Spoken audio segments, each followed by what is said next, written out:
Bonjour et bienvenue dans cette nouvelle vidéo didactique concernant les périphériques de la gamme WITEC.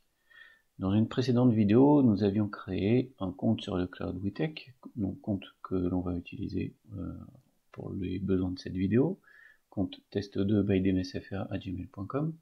Lors de la création de ce compte, on avait créé un réseau qui s'appelait réseau test2 et également un SSID qui s'appelait réseau Wi-Fi test2 pour de futurs ajouts de périphériques Wi-Fi sur notre réseau. Donc le but de cette vidéo va être d'ajouter un point d'accès type WITEC 0042 ou bien équivalent, donc là le WITEC 042 ou bien AP218AX dans sa référence de base, point d'accès intérieur Wi-Fi 6 en montage plafond. Pour ajouter votre point d'accès à votre réseau, vous allez devoir vous rendre dans la topologie, et on sait que c'est un périphérique de type AP, puisque c'est un point d'accès. Donc on va cliquer directement sur AP. Ensuite on va cliquer sur Ajouter périphérique, et ici on va saisir le numéro de série du périphérique. Une fois le numéro de série saisi, on va cliquer sur Ajouter. À ce moment-là, le périphérique a besoin, et même avant dans le meilleur des cas, a besoin d'être connecté à votre réseau et alimenté, soit en PoE, soit avec une alimentation externe. Lors de l'ajout du périphérique à votre réseau, si votre réseau est équipé d'un serveur DHCP, eh bien il va directement récupérer une adresse dans la plage DHCP de votre routeur. Si ce n'est pas le cas, tous les périphériques WITEC possèdent par défaut une adresse IP.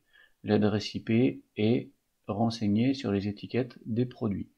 La plupart du temps, on va retrouver par exemple 192.168.1.88 comme adresse IP de base.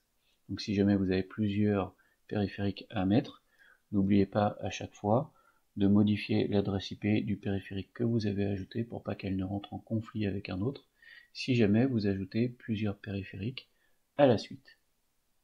Donc là, l'ajout consiste à récupérer le point d'accès dans l'interface du cloud WITEC et aussi à synchroniser sa configuration avec celle qu'on a déjà donnée lors de la création du compte, c'est-à-dire au minimum dans ce cas le SSID qui s'appelle réseau Wi-Fi 2, je crois, ou réseau Wi-Fi test 2. Donc le périphérique a été trouvé, on va cliquer sur sauvegarder et ici on récupère notre périphérique.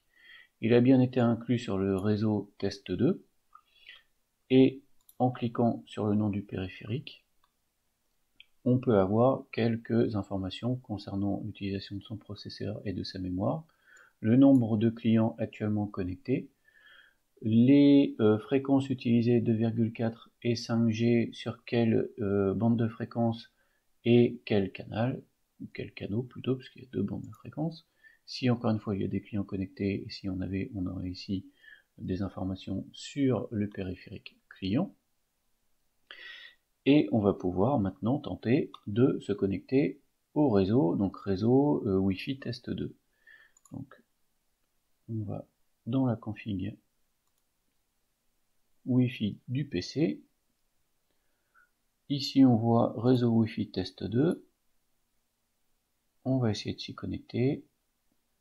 Le mot de passe étant déjà renseigné, c'est un mot de passe commun. Je vous rappelle qu'on avait rentré @dmien1234 pour les besoins de la démo.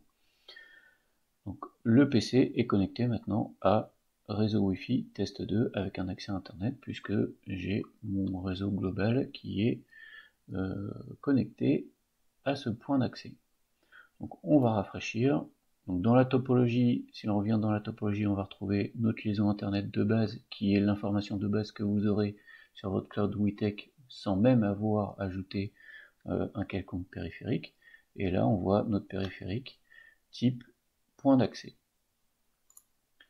En cliquant dessus, on va voir un certain nombre d'informations pareilles basiques. Si on clique sur détail, on va retrouver ces informations et là on voit que le nombre de clients a changé puisque je viens de connecter mon PC qui utilise la bande de fréquence des 2,4 GHz. Autre possibilité que le cloud nous permet, donc là je suis en local mais le fonctionnement est identique à distance. À partir du moment où à la fois vous et le périphérique communique sur Internet, on peut cliquer sur la fonction eWeb pour simuler l'accès à la page web de notre périphérique, sans avoir besoin de faire d'ouverture de port ou quoi que ce soit. Donc on va simuler un nom de domaine, et ici on va pouvoir saisir le mot de passe que l'on a indiqué lors de la création de notre réseau sous notre compte cloud, qui était pour les besoins de cette démo admin1234, et là je suis sur l'interface web de mon point d'accès comme si j'étais en local. Donc si j'ai besoin d'administrer quoi que ce soit dessus, je peux le faire, récupérer toutes les informations qui me sont nécessaires et faire toute la configuration qui sera nécessaire au bon fonctionnement du système.